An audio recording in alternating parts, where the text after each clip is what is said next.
Hello students, good morning. My name is Ankit and welcome to Vigyan institute. तो आज हम lecture number 3 लेकर आए हैं इलेक्ट्रोकेमिस्ट्री का, और इलेक्ट्रोकेमिस्ट्री की जो अधूरी कहानी है उसको आज हम पूरा करेंगे। तो ध्यान से देखो कि इलेक्ट्रोकेमिस्ट्री का जो लेक्चर नंबर 1 था, लेक्चर नंबर 1 के अंदर हमने उसका बेसिक इंट्रोडक्शन पढ़ लिया। उसके बाद चैप्टर का जो सिलेबस था वो हमने डिस्कस करा कि इस चैप्टर के अंदर हमें पढ़ना क्या क्या है। लेक्चर नंबर 2 पर आए हम। सबसे पहला काम हमने क्या किया कि गैल्वेनिक सेल का कंस्ट्रक्शन पढ़ा। दैट मींस कि हम कैसे केमिकल एनर्जी को इलेक्ट्रिकल एनर्जी में कन्वर्ट कर सकते हैं, कैसे हम केमिकल्स प्रोवाइड करा के हम उससे कैसे इलेक्ट्रिकल एनर्जी बना सकते हैं, कैसे हम अपना सीलिंग फैन, CFL, ये सारी चीजें चला सकते हैं। ये हमने सीख लिया था लास्ट क्लास में। आज की क्लास का जो डिस्कशन होगा हमारा, हमने कंस्ट्रक्शन की कहानी को पूरा कर लिया कि किस तरीके से हम किसी गैल्वेनिक सेल को कंस्ट्रक्ट करेंगे। उसके बाद गैल्वेनिक सेल के अंदर हम कुछ चीजों को पढ़ेंगे जो कि बहुत इंपॉर्टेंट है, जहां से क्वेश्चंस पूछे जाते हैं और 4-4 नंबर के बेटा जी जेईई मेंस एडवांस में क्वेश्चंस आते हैं यहां से। तो बहुत इंपॉर्टेंट टॉपिक है, लेकिन बहुत सिंपल सी कहानी है। अगर आप तमीज से, कंसंट्रेशन से सीखोगे तो। आ जाओ बोर्ड पे।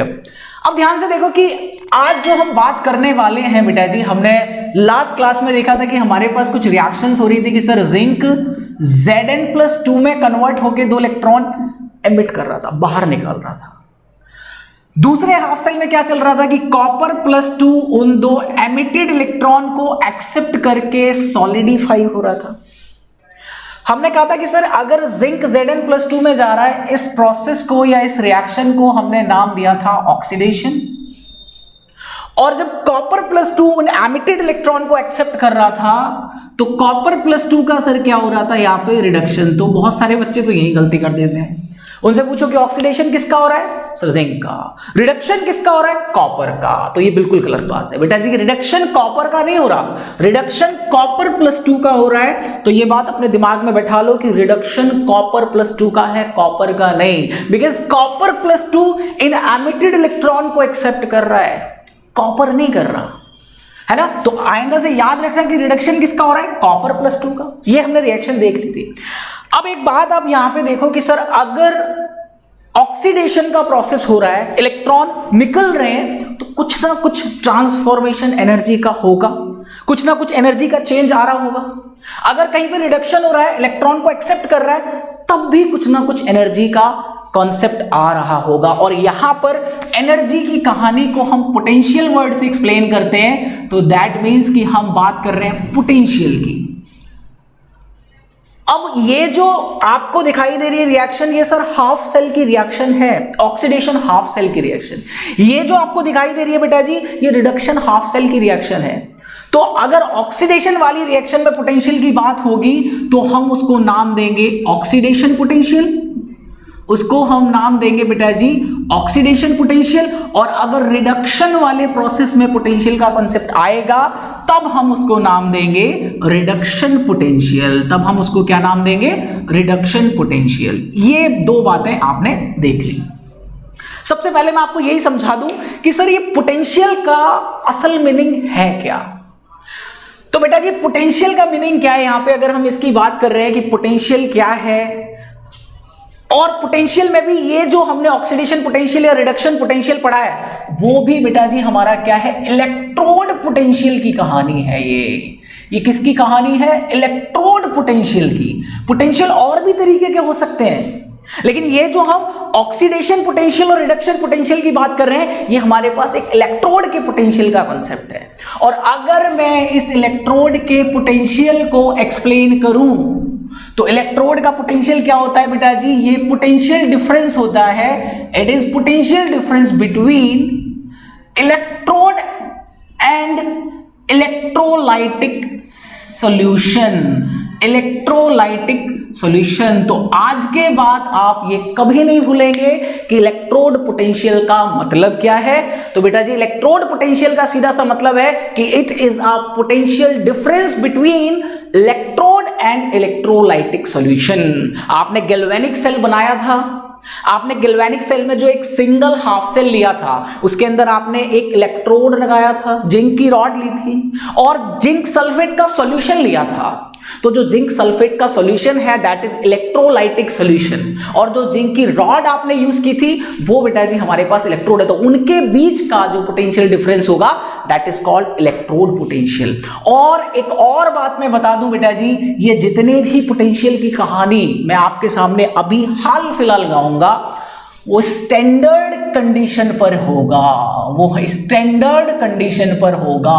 सो first of all we have to know that what is the meaning of standard term. यहां पे जो स्टैंडर्ड टर्म आई है इसका मतलब क्या है, तो ध्यान से देखो कि बेटा जी ये जो स्टैंडर्ड टर्म है, स्टैंडर्ड टर्म का मतलब वो कहीं ना कहीं एक कंडीशन को रिप्रेजेंट कर रही है, कहीं ना कहीं वो क्या कर रही है, कंडीशन को रिप्रेजेंट कर रही है। और उसकी कंडीशन क्या है, कंडीशन ये है कि टेम्परेचर आपका रूम टेम्परेचर होना चाहिए, टेम्परेचर आपका रूम टेम्परेचर होना चाहिए मतलब 298 केल्विन, प्रेशर आपका 1 बार होना चाहिए, और जो आप इलेक्ट्रोलाइटिक सॉल्यूशन ले रहे हो उसकी कॉन्सेंट्रेशन 1 मोलर होनी चाहिए। दैट मीन्स कि जो आपने हाफ सेल बनाया है उस हाफ सेल को जब आप उसका पोटेंशियल फाइंड आउट करने की कोशिश कर रहे हो उस टाइम पे जहां पर आपका हाफ सेल रखा हुआ है टेम्परेचर रूम टेम्परेचर होना चाहिए, प्रेशर आपका उस टाइम पे 1 बार होना चाहिए, और जो जिंक सल्फेट का आप सॉल्यूशन ले रहे हो वो बेटा जी उसकी कॉन्सेंट्रेशन 1 मोलर होनी चाहिए। अगर आप इन कंडीशंस को फॉलो करते हैं और उस टाइम पर अगर हम इलेक्ट्रोड पोटेंशियल निकालते हैं तो उसी को हम स्टैंडर्ड इलेक्ट्रोड पोटेंशियल के नाम से जानेंगे। तो आपको बहुत अच्छे से समझ में आ गया होगा कि स्टैंडर्ड इलेक्ट्रोड पोटेंशियल की कहानी क्या है। चलो अब यहां पे ये जो ऑक्सीडेशन पोटेंशियल है ये भी स्टैंडर्ड कंडीशन पे ही बात कर रहे हैं, यहां पर जो रिडक्शन पोटेंशियल है सर ये भी स्टैंडर्ड कंडीशन पे ही बात कर रहे हैं। तो इनको हम रिप्रेजेंट कैसे करते हैं, इसको रिप्रेजेंट करने का तरीका होता है ई नॉट ऑक्सीडेशन, इस तरीके से लिख देते हैं, और रिडक्शन पोटेंशियल को हम ई नॉट RED से रिप्रेजेंट करते हैं। तो बेटा जी ये इनके रिप्रेजेंटेटिव सिंबल है। तो अगर आगे से कभी भी आपको स्टैंडर्ड इलेक्ट्रोड पोटेंशियल की बात करनी है, ऑक्सीडेशन पोटेंशियल की बात करनी है तो आप ई नॉट ऑक्सीडेशन कह दो उसे। अगर आपको स्टैंडर्ड रिडक्शन पोटेंशियल की बात करनी है तो आप बेटा जी उसे ई नॉट रिडक्शन के नाम से भी जान सकते हैं। एक और बहुत इंपॉर्टेंट यहां पर मैं आपको बात बताना चाहता हूं कि ये जो ऑक्सीडेशन पोटेंशियल है या ये जो रिडक्शन पोटेंशियल है ये दोनों एक दूसरे की कॉम्प्लीमेंट्री टर्म्स हैं। कॉम्प्लीमेंट्री टर्म्स का मतलब कि अगर किसी भी मेटल का ऑक्सीडेशन पोटेंशियल बढ़ेगा तो उसका रिडक्शन पोटेंशियल उतना ही कम हो जाएगा, नेगेटिव में चला जाएगा। अगर किसी का रिडक्शन पोटेंशियल बढ़ रहा है तो उसका ऑक्सीडेशन पोटेंशियल उतना ही नेगेटिव चला जाएगा। यहां पर एक बहुत इंपॉर्टेंट रिलेशन है कि sir E not oxidation is equal to minus E not reduction, लेकिन कंडीशन क्या है कि जो आपने एटम लिया है, जो आपने एलिमेंट लिया है वो बेटा जी सेम होना चाहिए। उसी का ऑक्सीडेशन देखो और उसी एलिमेंट का अगर आप रिडक्शन देखेंगे सेम स्टेट में, ऐसा नहीं है कि आप एक तरफ जिंक का देख रहे हो एक तरफ Zn+2 का देख रहे हो, नहीं, एलिमेंट सेम होनी चाहिए एंड उसकी स्टेट भी सेम होनी चाहिए। उस टाइम पर जो उसका ऑक्सीडेशन पोटेंशियल की वैल्यू होगी वो उसके नेगेटिव रिडक्शन पोटेंशियल के बराबर होगी। तो ये बात आप अपने ध्यान में रखना कि sir oxidation potential is equal to reduction potential, लेकिन कंडीशन क्या है, एलिमेंट सेम हो और स्टेट सेम होनी चाहिए। अगर एक सॉलिड में है तो दूसरा भी सॉलिड स्टेट में ही हम उसका रिडक्शन पोटेंशियल निकालेंगे। तो ये हमारे पास एक छोटी सी कहानी है जिसमें हमने स्टैंडर्ड इलेक्ट्रोड पोटेंशियल की कहानी को देख लिया। अब यहां पे जो पोटेंशियल मैंने आपको बताया है वो इलेक्ट्रोड पोटेंशियल है बेटा जी। वो कैसा है, इलेक्ट्रोड पोटेंशियल है। अब ये तो किसकी कहानी थी सर, ये ऑक्सीडेशन पोटेंशियल हाफ सेल की कहानी थी, ये रिडक्शन पोटेंशियल भी हाफ सेल की कहानी थी। और जब दो हाफ सेल मिलते हैं तो एक कंप्लीट सेल बन जाता है। तो उस कंप्लीट सेल के पोटेंशियल की कहानी देखते हैं और क्वेश्चंस बेटा जी वहीं से आते हैं। और यहां पे मैं तुम्हें एक ऐसी चीज सिखाऊंगा जो तुमने आज तक कभी नहीं सीखी होगी। आप उस तरीके के क्वेश्चंस को टच भी नहीं कर सकते, करोगे तो गलत करोगे। मैं आपको सिखाऊंगा कि किसी भी रिएक्शन, किसी भी सेल के लिए आप स्टैंडर्ड सेल पोटेंशियल 100% एक्यूरेसी के साथ कैसे निकाल सकते हैं। समझो इस बात को। हम बात करते हैं सर अब सेल पोटेंशियल की, समझो अब हम बात करते हैं किसकी, सेल पोटेंशियल की। अब हम बात करते हैं सेल पोटेंशियल की, ध्यान से देखो सेल पोटेंशियल का मतलब क्या है। सेल पोटेंशियल मतलब यह स्टैंडर्ड कंडीशन पे ही कर रहा हूं मैं, स्टैंडर्ड कंडीशन पर ही सेल पोटेंशियल की बात कर रहा हूं मैं। अगर मैं सेल पोटेंशियल स्टैंडर्ड कंडीशन पे बात करूं तो हम इसको क्या कहते हैं sir, it is a potential difference, it is a potential difference between two electrodes, या फिर हम इसको कह सकते हैं कि एनोड एंड कैथोड की बात कर रहे हैं हम, एनोड एंड कैथोड की बात कर रहे हैं हम, ध्यान से समझो। मतलब कि अगर मेरे पास एक कंप्लीट गैल्वेनिक सेल बन रहा है तो उस गैल्वेनिक सेल के पास आपने देखे थे दो इलेक्ट्रोड थे, एक आपका एनोड था एक आपका कैथोड था। तो एनोड और कैथोड दोनों के बीच का जो पोटेंशियल डिफरेंस होगा उसको हम सेल पोटेंशियल के नाम से जानेंगे। अब बहुत इंपॉर्टेंट मैं बात दिखाऊं आपको, कहने का मतलब कि मान लो कि रिएक्शन थी सर, जिंक ने Zn+2 में कन्वर्ट करके दो इलेक्ट्रॉन बाहर निकाल दिए, समझना इस बात को बहुत प्यार से। दूसरी कहानी क्या हुई कि सर Copper+2 इन दो एमिटेड इलेक्ट्रॉन को एक्सेप्ट करके सॉलिड फॉर्म में कन्वर्ट हो गया। इसकी बात करें तो मैं इसका ऑक्सीडेशन रिएक्शन है तो इसका जो पोटेंशियल होगा that is called oxidation potential. ये आपकी रिडक्शन रिएक्शन है तो इसका जो पोटेंशियल होगा उसको हम E0 रेड लिख देंगे, दैट मींस की स्टैंडर्ड रिडक्शन पोटेंशियल। अगर मैं इन दोनों रिएक्शंस को जोड़ दूं, अगर मैं दोनों रिएक्शंस को जोड़ दूं तो देखो इलेक्ट्रॉन से इलेक्ट्रॉन कैंसिल आउट हो गए, आपके पास रिएक्शन क्या बचेगी sir, zinc plus Copper+2, reaction आपकी जा रही है Zn+2 प्लस कॉपर सॉलिड की तरफ। तो ये आपकी ऑक्सीडेशन रिएक्शन थी, इसका पोटेंशियल आपका E0 ऑक्सीडेशन था, कुछ भी होगा x y z कुछ भी, अभी मैं वैल्यू पे बात नहीं कर रहा। ये आपकी रिडक्शन वैल्यू थी, रिडक्शन रिएक्शन थी तो इसका पोटेंशियल E0 रिडक्शन आपने लिख दिया। ये बेटा जी आपकी एक सेल रिएक्शन है, दो हाफ सेल को अगर आप जोड़ देंगे तो एक कंप्लीट सेल बनेगा और उस कंप्लीट सेल की रिएक्शन ये है, और इसका जो पोटेंशियल होगा वो E0 शेल के नाम से आप जानोगे। अब यहां पे बहुत मजेदार चीज मैं बताऊंगा जो आपने आज तक सुना ही नहीं होगा। क्या, अगर मैं आपसे पूछूं कि मुझे बताओ कि इसका E0 शेल क्या है, इसका सेल पोटेंशियल क्या है, तो आप कहोगे कि सर आपने जब रिएक्शंस को ऐड करा तो ये तो बहुत सिंपल सी कहानी है कि E0 oxidation plus E0 reduction. ये आप कुछ नया बता रहे थे इसमें, ये तो बहुत छोटी सी कहानी है, तुम बचपन से पढ़ रहे हैं, इसमें क्या नया है। तो बेटा जी अगर मैं आपको यहां पर एक बड़ी मजेदार सी चीज बताऊं तो कैसा रहेगा, अगर मैं आपसे कह दूं कि ये आपने जो पोटेंशियल्स को ऐड कर दिया है ये गलत है, मतलब कि एक सेल का पोटेंशियल स्टैंडर्ड कंडीशन में इन दोनों के समेशन के बराबर नहीं होगा, आप कहोगे कि सर आप गलत पढ़ा रहे हो, क्योंकि हमने एनसीईआरटी की बुक में यही फॉर्मूला देखा है। और मैं कह रहा हूं कि ये भी बात 100% मैं प्रूफ कर दूंगा कि आप इनको ऐड नहीं कर सकते। एनसीईआरटी में ऐड करके फॉर्मूला लिख रखा है, तो सर लोचा क्या है वो समझते। पहले तो मैं अपनी बात प्रूफ कर दूं कि ये इसके बराबर नहीं होंगे, क्यों नहीं होंगे वो समझो। ये जो बेटा जी पोटेंशियल आपको दिखाई दे रहा है, ये पोटेंशियल एक इंटेंसिव प्रॉपर्टी है। ये पोटेंशियल क्या है, एक इंटेंसिव प्रॉपर्टी है। अब आप पूछोगे सर इंटेंसिव प्रॉपर्टी क्या होता है। इंटेंसिव प्रॉपर्टी के बारे में आपने थर्मोडायनामिक्स में पढ़ा होगा। दो तरीके की प्रॉपर्टीज होती है, एक इंटेंसिव होती है, दूसरी मेरे पास एक्सटेंसिव प्रॉपर्टी है। अगर मैं इंटेंसिव प्रॉपर्टी की बात करूं तो इंटेंसिव प्रॉपर्टीज हम उनको कहते हैं कि अगर कोई भी टर्म अमाउंट पे साइज पर डिपेंड नहीं करती उनको हम इंटेंसिव प्रॉपर्टी कहते हैं। अगर कोई टर्म आपकी साइज पर अमाउंट पर डिपेंड कर रही है दैट मींस कि वो एक्सटेंसिव प्रॉपर्टी है। एग्जाम्पल, मान लो कि जिस रूम के अंदर हम बैठे हुए हैं, इस रूम के आप पार्टीशन कर दो, आप अपने जिस रूम में बैठे हुए उस रूम को पार्टीशन कर दो, आप हाफ हाफ बांट दीजिए। आपने पार्टीशन कर दिया, अब आपका जो दो पार्ट हो गया, एक ए पार्ट हो गया, दूसरा आपका बी पार्ट हो गया इधर वाला। अब मुझे बताओ कि जो ए पार्ट है उसका टेम्परेचर कितना है। आप कहोगे सर रूम टेम्परेचर मैं मान लेता हूं 25 डिग्री सेल्सियस है। आपका जो बी वाला पार्टीशन है उसका टेम्परेचर मैंने पूछा, आपने कहा सर इसका भी 25 डिग्री सेल्सियस है।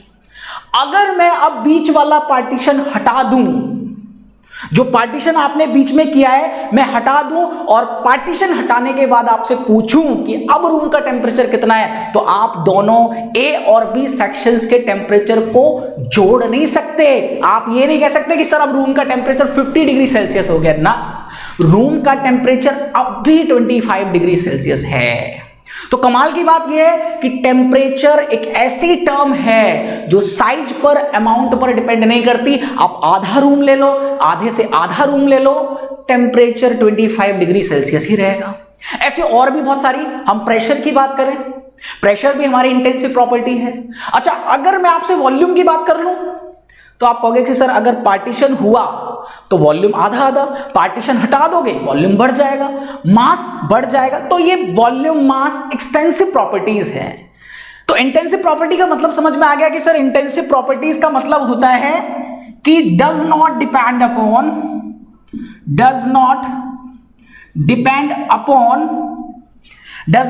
अपॉन अमाउंट, साइज, ये डिपेंड नहीं करती, इन्हें फर्क नहीं पड़ता। आप कितना भी साइज बढ़ा दो, कितना भी अमाउंट बढ़ा दो, ये चीजें जितनी थी उतनी ही होंगी। अब ये हमें पता चल गया कि सर इंटेंसिव प्रॉपर्टीज साइज पर डिपेंड नहीं करती, मास पर साइज पर, अमाउंट पर डिपेंड नहीं कर रही। तो ध्यान से समझो कि अगर ये डिपेंड नहीं कर रही तो क्या इनका एडिशन पॉसिबल है?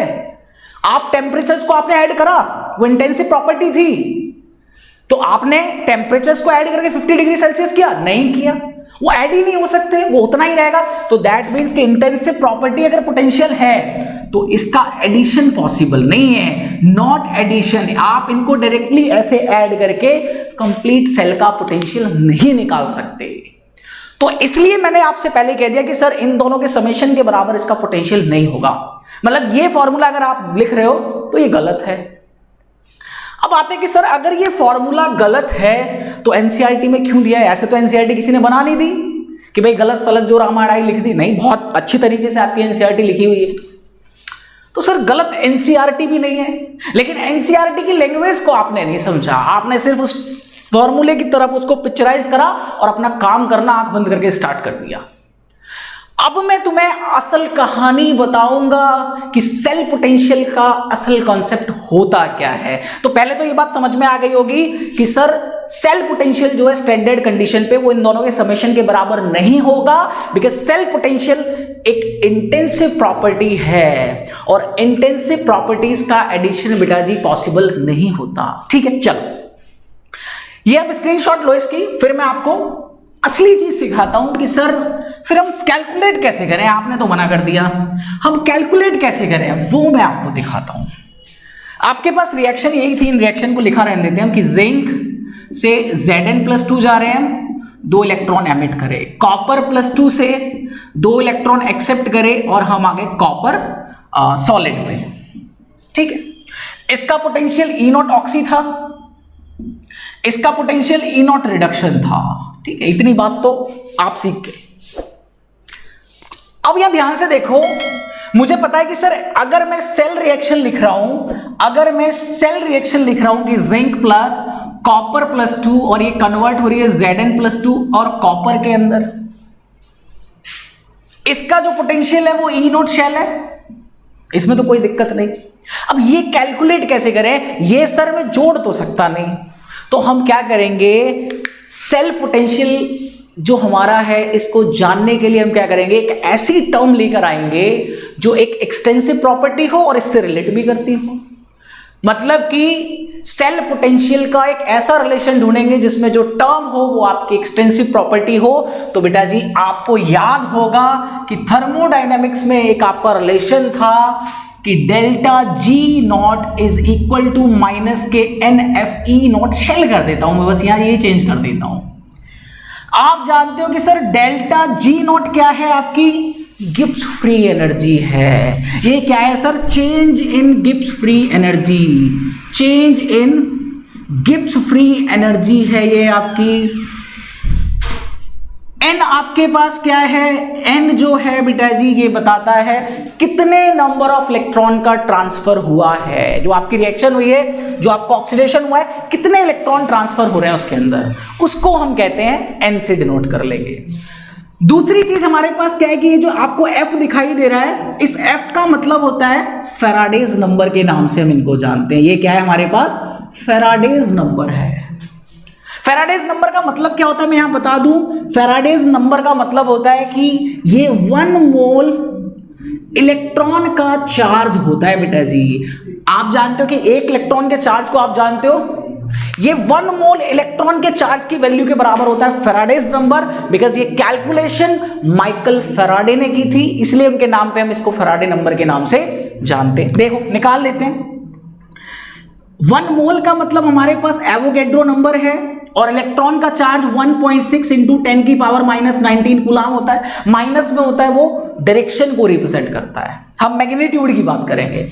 Na का मतलब आप जानते हो कि सर 2.303 इंटू 10 की पावर 23 इंटू 1.6 इंटू 10 की पावर -19 कूलाम, ये आपके मोल में है। जब इस वैल्यू को मैं कैलकुलेट करूंगा तो ये वैल्यू आपकी 96500 के अप्रोक्स आ जाएगी। एग्जैक्ट 484 होती है, लेकिन एग्जैक्ट वैल्यू आपकी ये आ जाएगी। तो ये हमारे पास फैराडे नंबर है। कभी भी आपको F की वैल्यू की जरूरत पड़ेगी तो आप 96500 कूलाम पर मोल इसकी वैल्यू लगा दोगे। ठीक है, चलो दो काम। तीसरा टर्म सर हमारे पास क्या है? यहां पे ई नोट शेल है।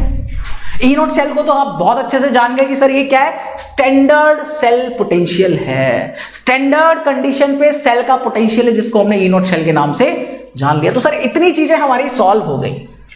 अब मैं क्या करता हूं कि अगर मैं इस वाली रिएक्शन के लिए change in Gibbs free energy निकालूं तो इसके लिए जो डेल्टा जी नॉट होगा मेरा, डेल्टा जी नॉट ऑक्सीडेशन जो होगा मेरा is equal to minus K N F E not oxidation के बराबर होगा। ध्यान से समझो भाई, delta G is equal to minus N F E है। अगर मैं ऑक्सीडेशन रिएक्शन के लिए निकाल रहा हूं तो डेल्टा जी नॉट ऑक्सीडेशन आपका कितना हो रहा है? Minus K N F E not oxidation. मतलब कि एक ऐसा रिलेशन है जिसमें सेल पोटेंशियल भी है और एक ऐसी टर्म भी है जो एक्सटेंसिव प्रॉपर्टी है। दूसरी तरफ मैंने इसको करा कि सर इसका डेल्टा जी नॉट रिडक्शन निकाला मैंने, इज इक्वल टू आ गया वो माइनस के, इसको n1 मान लो, ये n2 है, F E not reduction. Sir दो चीजें होगी हमारे पास। तीसरी चीज हमारी क्या है? तीसरी चीज है हमारी कि जब सर सेल का पोटेंशियल को हम रिलेट करें गिब्स फ्री एनर्जी के साथ तो delta G naught cell is equal to minus K n3 F E naught cell. आप इसे लिख सकते हैं, ध्यान से समझो, लिख सकते हैं। अब अगर ये चीजें मैं इसको जरा रफ कर दे रहा हूं, इतनी चीज आपने लिख ली होगी, मैं इतना बोर्ड खाली कर देता हूं। ध्यान से समझो कि सर इतनी चीजें तो हमने देख ली, इतनी चीजें हमने देख ली। अब मैंने आपको यह बता दिया कि sir change in Gibbs free energy एक एक्सटेंसिव प्रॉपर्टी है, और अगर एक्सटेंसिव प्रॉपर्टी है तो इसका तो एडिशन पॉसिबल है ना। मतलब यहां तो आप लिख सकते हो कि sir delta G naught cell is equal to delta G naught oxidation plus delta G naught reduction. ध्यान से समझो भाई, ये तो लिख सकते हैं बिकॉज ये एक एक्सटेंसिव प्रॉपर्टी है। इनका एडिशन डायरेक्टली नहीं कर सकते थे हम सेल पोटेंशियल का। अगर ये कहानी है तो मैं यहां लिख लेता हूं कि sir delta G naught oxidation कितना है? Minus n1 F E not oxidation minus n2 F E not reduction. इतना आपने लिख दिया। और डेल्टा जी नॉट शेल की भी वैल्यू लगा लो, minus K n3 F E nought shell. ध्यान से समझो। अब यहां से आप माइनस एफ कॉमन ले लो, यहां से आप माइनस एफ कॉमन लोगे, वो माइनस एफ से कैंसिल आउट हो जाएगा। चलो लिख लेते हैं। यहां पर मैंने क्या करा, माइनस का एफ कॉमन ले लिया, तो आपका क्या बचा? n1 E not oxidation plus n2 E not reduction. ध्यान से समझो, यहां आपका क्या था कि sir minus K F n3 E naught cell लिख दिया मैंने। तो देखो माइनस एफ से माइनस एफ कैंसिल आउट हो जाएगा। आपका क्या बचा? यहां पे मुझे चाहिए ई नॉट शेल, तो E nought cell is equal to n1 E not oxidation plus n2 E not reduction upon n3। तो बेटा जी ये जो फॉर्मूला है आपका, ये एक ऐसा फॉर्मूला है जो 100% एक्यूरेटी, 100% एक्यूरेसी से आपके सेल पोटेंशियल के सारे क्वेश्चंस निकाल देगा स्टैंडर्ड कंडीशन पे। ठीक है, अब आप कहोगे कि सर ये तो आपने अपना फॉर्मूला बता दिया, लेकिन हमारी एनसीईआरटी में तो ये फॉर्मूला है ही नहीं। हमारी एनसीईआरटी में तो डायरेक्ट जोड़ रखे जो कि आपने गलत बता दिए। अब एनसीईआरटी तो गलत नहीं बताएगी, तो सर कहानी क्या है उसकी, उसको समझते हैं। अगर मान लो आपके पास ये जो मैंने N1 लिखा है, ये N1 is equal to N2 है, इज इक्वल टू N3, और मैं इन सबको N के बराबर मान लेता हूं। मतलब आप इस रिएक्शन को जानते हो कि सर इस रिएक्शन के अंदर नंबर ऑफ इलेक्ट्रॉन का ट्रांसफर कितना है, 2 का। यहां भी आप जानते हो सर कितने का है, 2 इलेक्ट्रॉन का ट्रांसफर। और ओवरऑल सेल रिएक्शन के अंदर भी देखो तो 2 ही इलेक्ट्रॉन का ट्रांसफर है। मतलब सॉरी, मतलब कि अगर आपकी इस तरीके की कोई भी रिएक्शन है जिसके अंदर N1, N2, N3 सब N के बराबर होगा, आप इस फॉर्मूले में ये वैल्यू रखो तो हमने देखा कि sir E naught cell is equal to, ये N हो जाएगा, N आप कॉमन ले लीजिए, ब्रैकेट में बचेगा आपके पास E naught oxidation plus E naught reduction, और N3 को भी आप N मान लो, ये कैंसिल आउट हो जाएगा।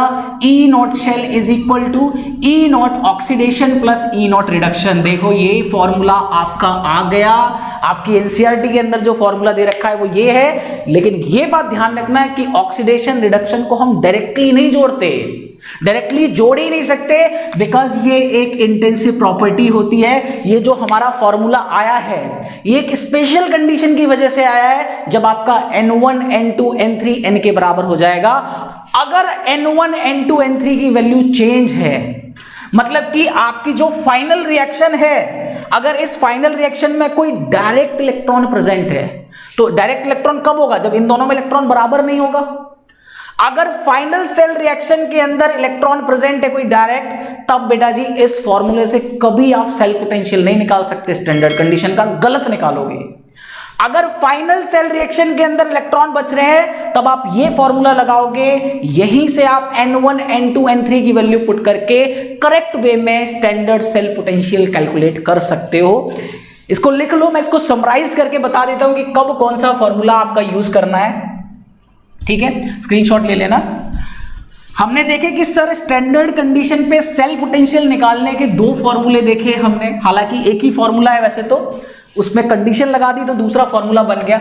मान लो कि जो आपकी फाइनल सेल रिएक्शन है, अगर उस फाइनल सेल रिएक्शन के अंदर कोई डायरेक्ट इलेक्ट्रॉन प्रेजेंट है, डायरेक्ट इलेक्ट्रॉन प्रेजेंट है, या फिर no direct electron present, no direct electron present, मान लो कोई इलेक्ट्रॉन प्रेजेंट नहीं है, एक न्यूट्रल सी रिएक्शन है जिसमें डायरेक्ट इलेक्ट्रॉन प्रेजेंट नहीं है, जैसे अभी हमने रिएक्शन देखी थी। अगर डायरेक्ट इलेक्ट्रॉन प्रेजेंट है तब आप फॉर्मूला लगाओगे E naught cell is equal to N1 E naught oxidation plus N2 E naught reduction upon N3, ये याद रखना। तब आप इस फॉर्मूले को लगाओगे, और अगर सेल रिएक्शन के अंदर कोई भी डायरेक्ट इलेक्ट्रॉन प्रेजेंट नहीं है, तब आप कर सकते हो कि sir E naught cell is equal to E naught oxidation plus E naught reduction, तब आप ये लगा सकते हो। इसलिए मैं कह रहा हूं कि ये फॉर्मूला आप याद रखिए, क्योंकि ये फॉर्मूला 100% आपको रिजल्ट देगा, चाहे किसी भी तरीके का क्वेश्चन हो। अगर इलेक्ट्रॉन प्रेजेंट नहीं है तो ऑब्वियस है इसमें N1, N2, N3 बराबर हो जाएंगे, तब भी आपका हो जाएगा। लेकिन ये फॉर्मूला नॉट 100% रिजल्ट आपको नहीं देगा, ये 100% रिजल्ट नहीं देगा। लास्ट 2019 में नीट में क्वेश्चन पूछा था और कुछ इस तरीके का क्वेश्चन था जिसमें इलेक्ट्रॉन प्रेजेंट थे, आधी से ज्यादा जनसंख्या ने यही फॉर्मूला लगाया और क्वेश्चन कर दिया और माइनस में चले गए, है ना। तो ये गलती आपको नहीं करनी, आपको देख लेना है कि जो फाइनल सेल रिएक्शन है उसके अंदर डायरेक्ट इलेक्ट्रॉन है या नहीं है। अगर डायरेक्ट इलेक्ट्रॉन प्रेजेंट है तो ये फॉर्मूला लगाओ, और अगर डायरेक्ट फॉर्मूला प्रेजेंट नहीं है तब आप ये फॉर्मूला लगा के आप उसका सेल पोटेंशियल स्टैंडर्ड कंडीशन पे कैलकुलेट कर सकते हो। तो ये कहानी थी हमारे पास सेल पोटेंशियल को कैलकुलेट करने की। इस तरीके से ही हम क्या करते हैं, सेल पोटेंशियल को स्टैंडर्ड कंडीशन पे कैलकुलेट करेंगे। तो ये इतनी स्टोरी हमने सेल पोटेंशियल की देख ली, लेकिन प्रॉब्लम यहां खत्म नहीं हुई बेटा जी। प्रॉब्लम यहां हमारी खत्म नहीं हुई, बिकॉज जितने भी सेल पोटेंशियल हमने कैलकुलेट करे वो सारे के सारे सेल पोटेंशियल स्टैंडर्ड कंडीशन पे थे। मान लो कि अगर जो आपने इलेक्ट्रोलाइटिक सॉल्यूशन लिया उसकी कॉन्सेंट्रेशन बदल जाए, मान लो कि रिएक्शन जिस टेम्परेचर पे हो रही है, मानो किसी दूसरी जगह हम वहां कुछ और टेम्परेचर है, भाई गर्मी सर्दी टेम्परेचर आपका चेंज होता रहता है, वेरी करता रहता है। मान लो टेम्परेचर चेंज हो जाए, दैट मीन्स कि जो अब आप सेल पोटेंशियल निकाल रहे हो वो स्टैंडर्ड कंडीशन पे नहीं है, तब हम इसी फॉर्मूले से सेल पोटेंशियल कैलकुलेट करेंगे या कोई और कहानी होगी? तो मैं बार बार बता रहा हूं कि ये जो मैंने बताया है आपको, ये जो सेल पोटेंशियल हम निकाल रहे हैं बेटा जी, ये सिर्फ ये सिर्फ किसके लिए है? ये सिर्फ स्टैंडर्ड कंडीशन के लिए है। ये सिर्फ स्टैंडर्ड कंडीशन के लिए है। अगर आपने टेम्परेचर के साथ भी वेरिएशन करा, अगर आपने कंसंट्रेशन या प्रेशर किसी के साथ भी वेरिएशन करा, तो बेटा जी आपका सेल पोटेंशियल निकालने का तरीका बदल जाएगा। इस तरीके से आप कभी भी सेल पोटेंशियल नहीं निकालेंगे नॉन स्टैंडर्ड कंडीशन पे। ये स्टैंडर्ड कंडीशन पे है जब कॉन्सेंट्रेशन 1 मोलर है, टेम्परेचर रूम टेम्परेचर पर है, प्रेशर आपका 1 बार है, तब आप लगा सकते हो इसे। तो ये हमारी सरदर्दी यहां से स्टार्ट हो गई कि सर अगर नॉन स्टैंडर्ड कंडीशन हो जाए, कॉन्सेंट्रेशन चेंज हो जाए, तब हम क्या करेंगे? तो इस कहानी को हम नेक्स्ट लेक्चर में समझेंगे। नेक्स्ट लेक्चर में हम सीखेंगे कि कैसे हम नॉन स्टैंडर्ड कंडीशन पे किसी भी सेल रिएक्शन का या किसी भी सेल रिएक्शन का पोटेंशियल हम कैलकुलेट कर लेंगे। तो ये हम नेक्स्ट क्लास के लिए छोड़ते हैं। और बाकी आप लोगों को अगर कुछ नया लगा हो, इसमें कुछ नया सीखे हो इस लेक्चर में, तो चैनल को लाइक, सब्सक्राइब और शेयर जरूर कर देना। मिलते हैं नेक्स्ट क्लास में। Okay, bye bye.